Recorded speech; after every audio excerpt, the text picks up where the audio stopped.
Welcome mga kamaster. Halina't samahan nyo ako na pasakitin natin ang ating mga ulo. Tara, maglaro tayo ng chess. Ito pa rin yung gamit ko, yung Chess Universe. Pili tayo ng ating mga kalaban. Indian yung ating makakalaban.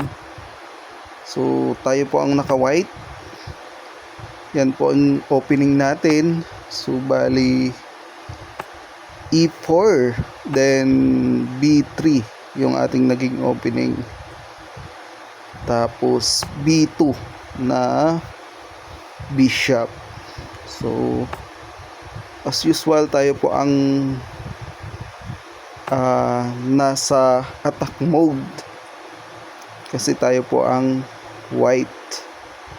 So, usually ang white kasi talaga ang opensa at depensa naman yung naka kulay black. Indian po ang ating kalaban at yun, check tayo. Aga naman mag-check ng Indian na to. So actually yung mga Indian po is mga galing maglaro ng chess. Saka halos karamihang nakakalaban ko is mga Indian. Lagi pa akong natatalo. Yun, sana ngayon is hindi na tayo matalo. So ang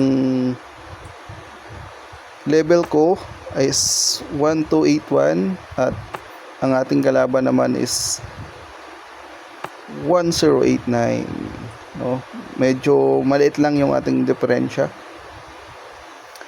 Sumugod na po ang kanyang horse G4.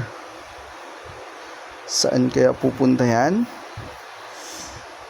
Napakadelikado pa naman po yung horse. Minsan hindi mo alam kung saan pupunta. Minsan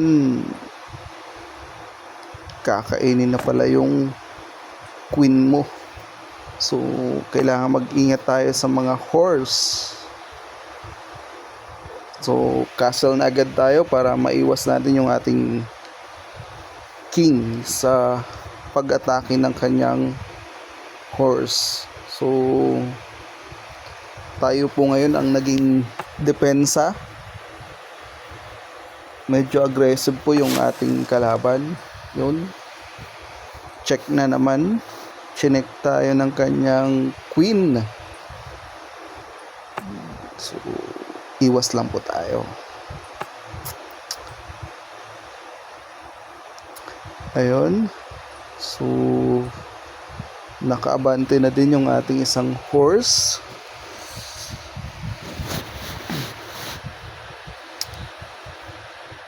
Bantayin natin yung kanyang queen tsaka yung horse. Baka may gawing nakamangha. Nang bibigla lang naman yan yung queen tsaka yung horse.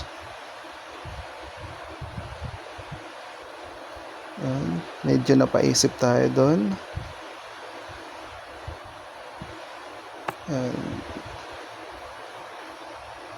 C3 na pawn yung ating minob. So, hindi pa masyadong nagkakainan dito.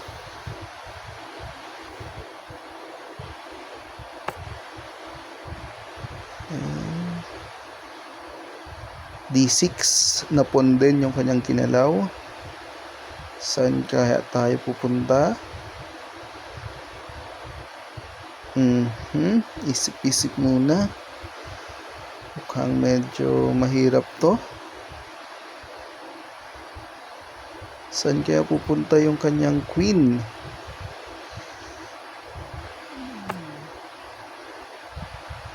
Tama ba yun? Di ko alam, master, kung tama ba yung pinagagawa ko.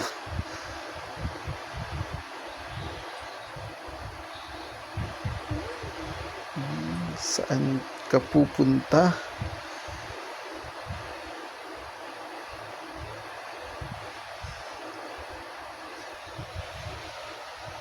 E6 na bishop yung kanyang minob. Attacking po yung ating horse. Nasa D5.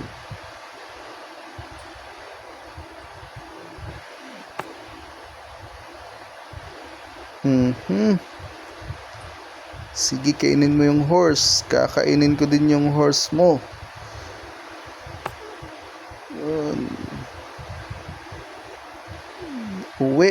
Umuwi yung kanyang horse. Balik.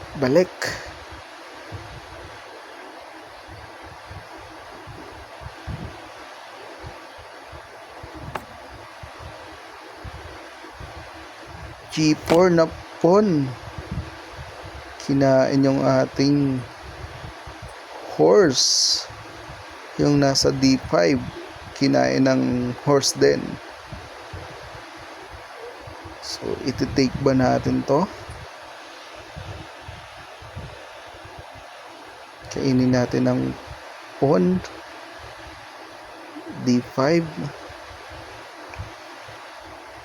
Sinong lamang?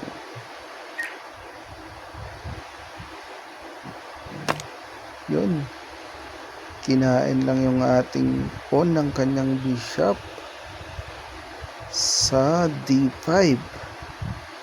Sabay attacking pa yung ating horse tsaka yung ating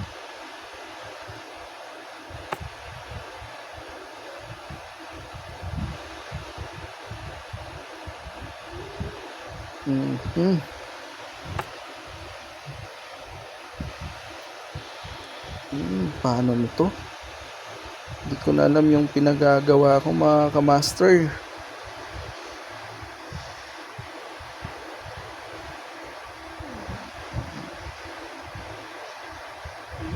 Bilis gumalaw yung ating kalabang Indiano.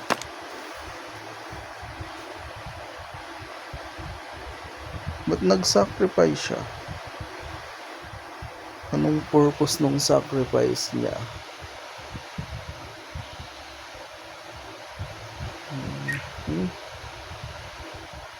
Nag-sacrifice ng kanyang bishop sa C4.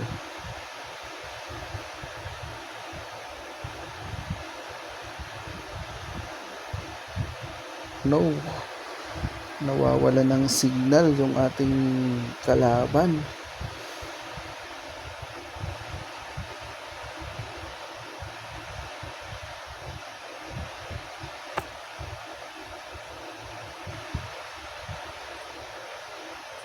Balik tayo.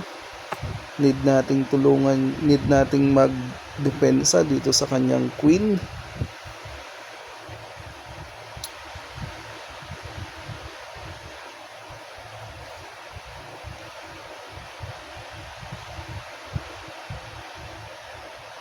Saan kaya pupunta niya kanyang rook?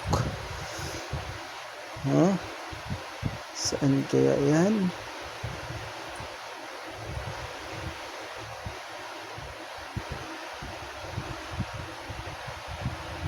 Mga kamaster, yung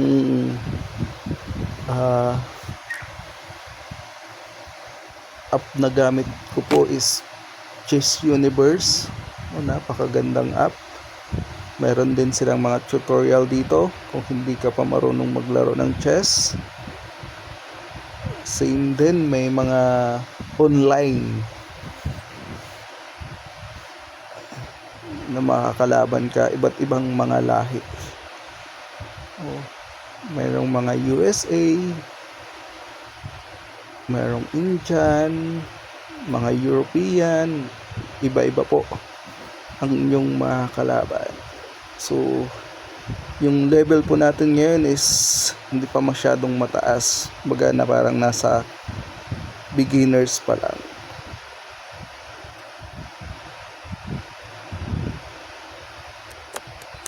Yun, muntik na tayong mabusan ng oras. Bilis!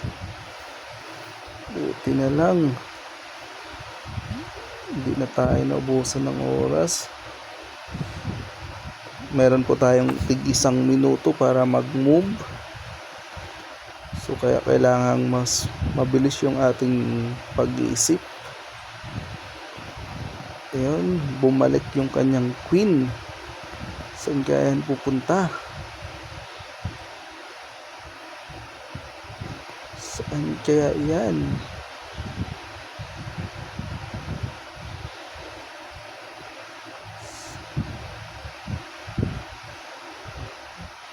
Nahihirapan po tayo.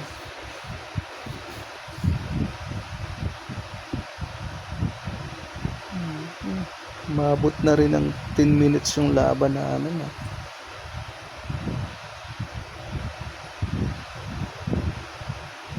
Oh no.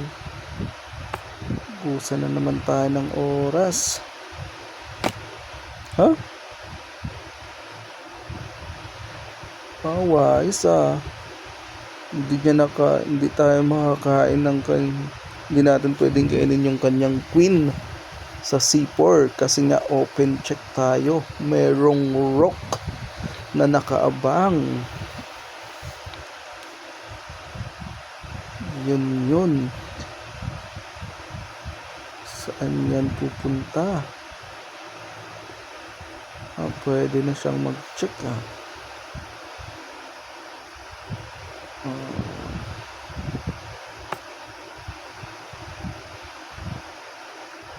depensahan muna natin. Lamon ng lamon. Sige, magpakabusog ka, queen. Pakabusog ka.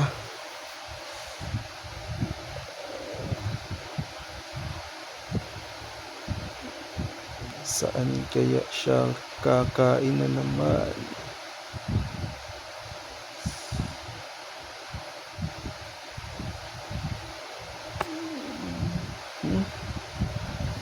Lamang po ang ating kalaban with regard sa pawn.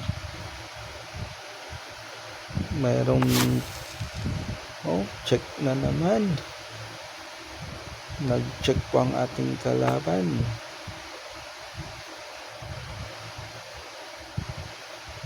Saan ka na naman pupunta?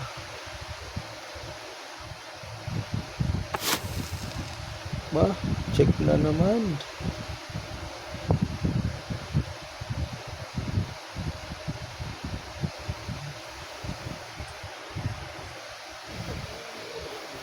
Lamon ng lamon yung ating kalaban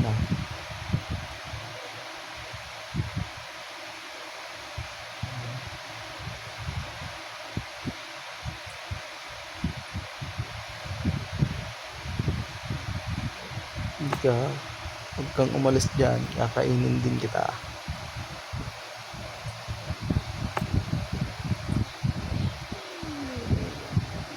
B1. Tinapat na po natin yung ating rook sa ating queen. Try natin na makalamon. Ubus na kasi yung ating pawn.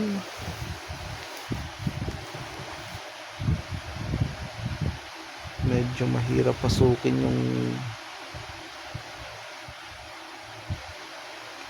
Indian. Maganda yung depensa niya sa kanyang king.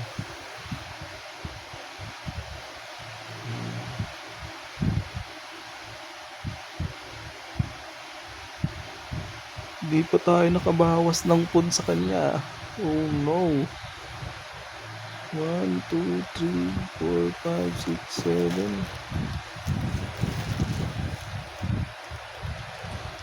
Maubusan pa ata ng oras to Naubusan ng oras ang ating kalaban.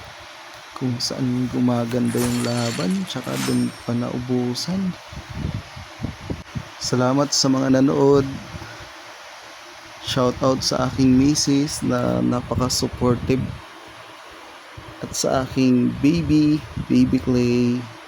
Salamat. Bye-bye.